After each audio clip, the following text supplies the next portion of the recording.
For some, beekeeping is just a hobby, but the practice is also used by farmers and gardeners to pollinate their plants. In fact, bees are so good at pollination that 1 in 3 bites of food in America can be tied back to the work of bees. Debbie Martin is the secretary of Monongalia County's Beekeepers Association, and she says she got into beekeeping by accident. My son saw a swarm of bees in a tree from the school bus window one night, and the weather had gotten cold, and he was concerned because they didn't have a home, and my father-in-law used to be a beekeeper. And so my husband said, well, he probably still has some equipment. So we went and we rescued a swarm, and I've been doing it for 10 years now. Let's take a look at how a beehive works. These little holes are called honeycomb cells. Bees use them for storing food, including honey, and laying eggs. There are queen bees, worker bees, and drone bees. Queen bees are female bees that lay all the eggs. Drone bees mate with the queen bee, and worker bees are sterile female bees who construct the hive and gather food. When bees don't have a beehive to live in, they gather in a swarm. So the first thing beekeepers have to do is set up a hive for the bees to live. Hives that are set up in these boxes are called Langstroth hives. Hives used to be circular and made out of straw, but this type, called a Skep Hive, is now illegal because you can't check on the bees inside.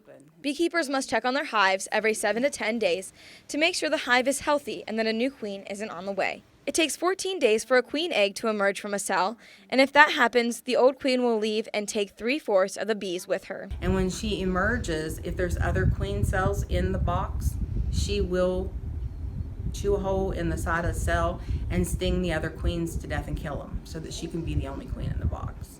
And she doesn't have to fight for the box, because if 2 queens are in there at the same time, they will fight till one dies, and the winner gets the box. But what do you do if you check a box and find queen eggs in a cell? I never recommend killing queens. I always recommend doing a split, or using one of those cells to requeen a hive that maybe has no queen, and for whatever reason, sometimes we just go in the box and we don't know why, but the queen's gone. So we'll use that cell maybe to give that box a chance to have a queen again. For the most part, hives are self-sustaining. Worker bees typically leave the hive and travel for 2 miles on average to forage for food, but they always seem to find their way back to the hive. See them checking this bee out? That they're making sure she belongs in this box, because robber bees will come in, and especially during the dearth.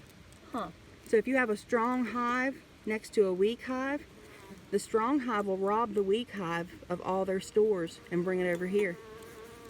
So they have to check, and they have guard bees. See them fighting there? They don't think that bee right there should be in that box. Oh, wow. Yeah, so see? Oh, it's a dead one. I think that's what it is. She's trying to bring a dead bee out. Okay. They take them out and drop them, usually right off of the edge of the box, and then, fly away. Bees make honey in order to store food for later. They spit out the nectar that they collect from the flowers into the honeycomb.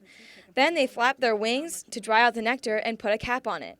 In order to extract honey, beekeepers cut off the caps. And then we put it in a spinner and we spin it. And it spins the honey out into the bottom of the vat, and then we just put a bucket under it and open a valve and it runs into the bucket, and then we bottle it from there. And they always say to lick the spoon or the knife with the honey, because you don't want to waste a drop.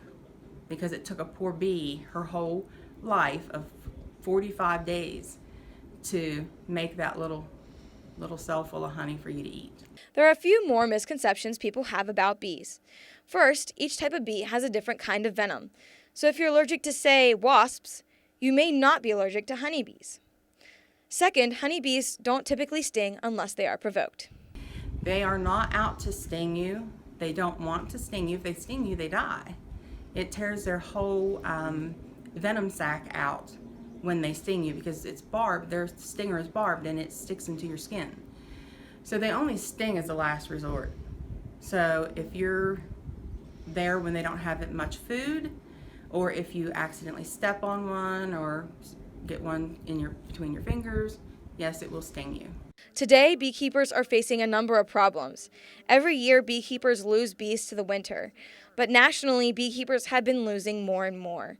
The average loss 10 years ago was only estimated to be about 26%. But this year, experts estimate a more than 50% average loss, significantly higher than previous years. Some experts blame varroa mites, which are tiny parasites that latch onto a honeybee and suck their blood. It's like a tick on a dog, and they say to a bee carrying one varroa mite is the equivalent of a person walking around with a 25-pound backpack on all day. So if that bee's carrying 36 milliliters of honey nectar back to the hive to turn into honey, plus 25-pound weight of that varroa mite on them, it's hard for them to do that. So you want to keep your bees healthy. You definitely want to treat for varroa. But Debbie is more concerned about small hive beetles and people spraying pesticides on dandelions.